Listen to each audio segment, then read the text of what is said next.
Let's start with the interview preparation part 2. What command can you run to export a Docker image as an archive?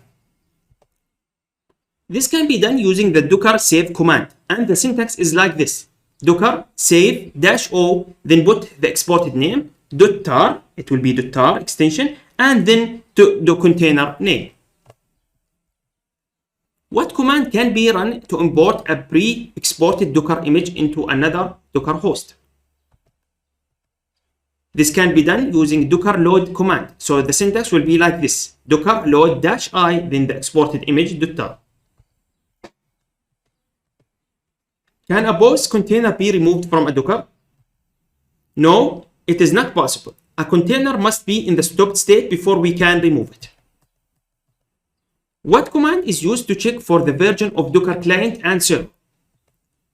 The command to use and to get all the version information of the client and server is the docker version. So to get only the server version, we can run docker version -- format. As you can see, server with a single quotation and braces, .server.version. Differentiate between virtualization and containerization. Virtualization, this helps developer to run and host multiple OS on the hardware of a single physical server. The containerization, this helps developer to deploy multiple applications using the same operating system on a single virtual machine of a server. Differentiate between copy and add command that are used in the Dockerfile. Both commands have a similar functionality, but copy is more preferred because of its higher transparency level than of that of add. Copy provides just the basic support of copying local files into the container, whereas add provides additional features like remote URL and tar extraction support. Can a container start by itself? Yes, it is possible only while using a certain Docker-defined policies while using the docker run command. So following are the available policies. The off, in this, the container will not be restarted in case it is stopped or fails.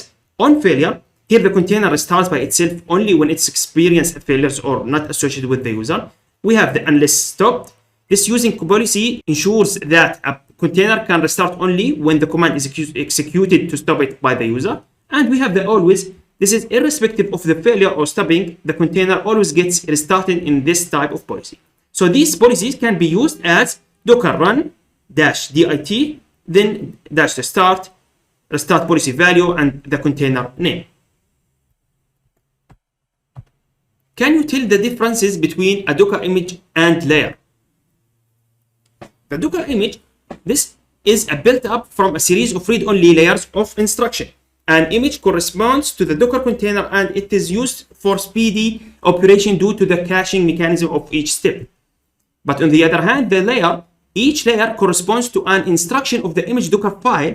In simple words, the layer is also an image, but it is the image of the instructions run.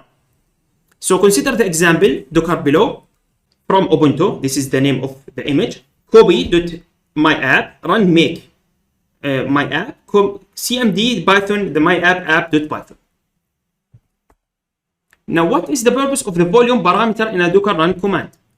The syntax of docker run when using the volume is docker run -v host path, then with colon docker path, then the container name. So the volume parameter is used for syncing a directory of a container with any of the host directories. Consider the below command as example: docker run -v /data/app colon with user /src/app my app. So the above command, as you can see, mounts the directory data app in the host to the user src app directory. We can sync the container with the data files from the host without having the need to restart it. This also ensures data security in case of containers deletion. This ensures that even if the container is deleted, the data of the container exists in the volume mapped host location, making it the easiest way to store the container data. Where are Docker volumes stored in Docker? Volumes are created and managed by Docker and cannot be accessed by non-Docker entities. They are stored in the Docker host file system at var lib docker volumes. Thanks for watching. I will see you in part 3.